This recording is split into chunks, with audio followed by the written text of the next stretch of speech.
Hi, Rational Roundtable. First of all, in terms of my leftism, according to the crude tools available to most people talking politics, I am on the left. Because I believe in social infrastructure, national health care, things like this. In reality, I consider myself a progressive libertarian. I believe in progress, I believe in social infrastructure, but I believe in maximizing individual liberty.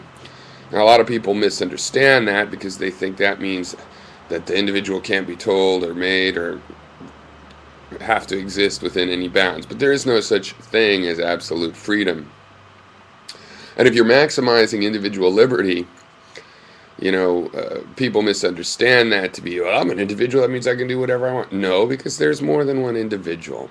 So there's a social calculation in how can you maximize individual liberty? It can't be allowing individuals to kill whoever they want. Why? Because when they kill that one other person, at least one other person, they've taken all of that person's liberty away.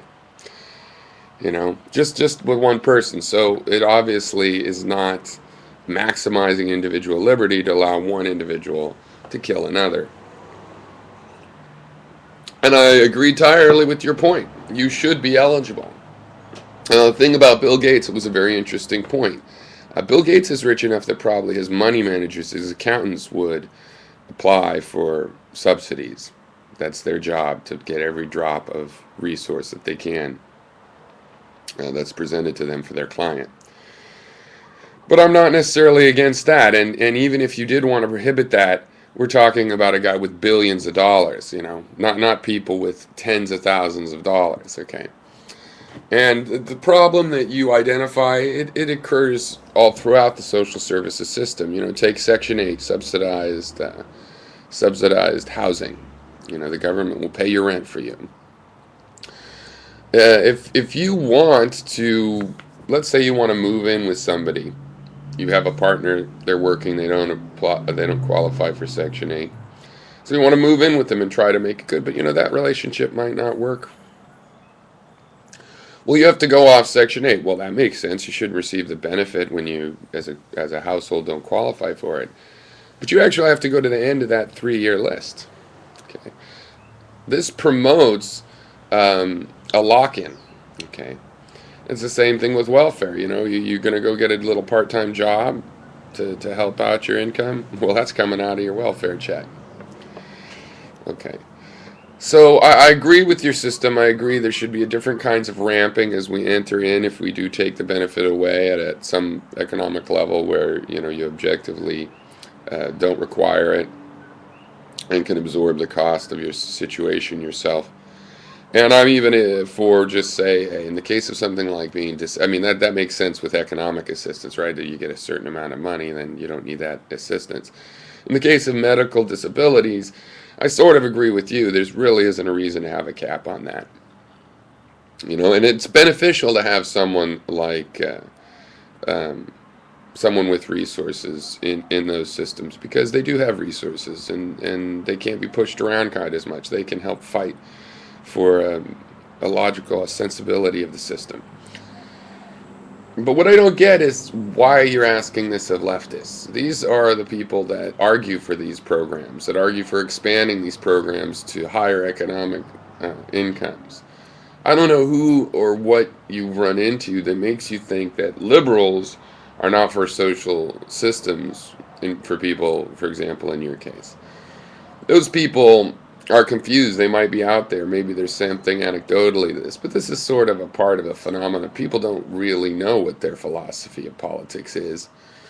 They adopt labels long before they understand the issues, long before they understand the long-term, centuries-long arguments among these various factions that for convenience we have labeled, not for accuracy. Right? There's nothing in the history of the political conversation between left and right that has people on the left saying that you shouldn't get assistance because you work.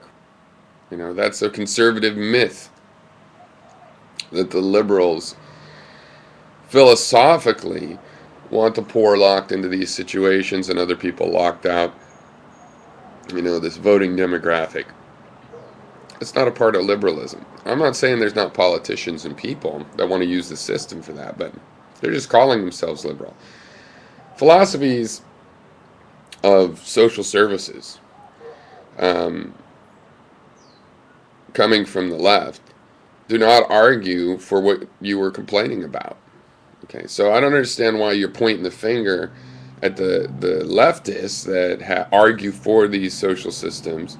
That we have them at all is due to pressure from the left, and from the conservative side, they get no support. Even in these cases of that you and I evidently would agree there's a genuine need and a genuine reason. So how you want to point at the left who's arguing for fairness and saying, well, it's not fair enough. I mean, most leftists agree that it's not fair enough. But they're arguing to increase the fairness. Um, so, yeah, that's what's missing in your question is whatever is behind this assumption, this explicit and implicit assumption in your argument, that somehow people on the left are not really for helping people with disabled children, if they're also working. That's how the government does it, but leftists don't run our government. So, cheers.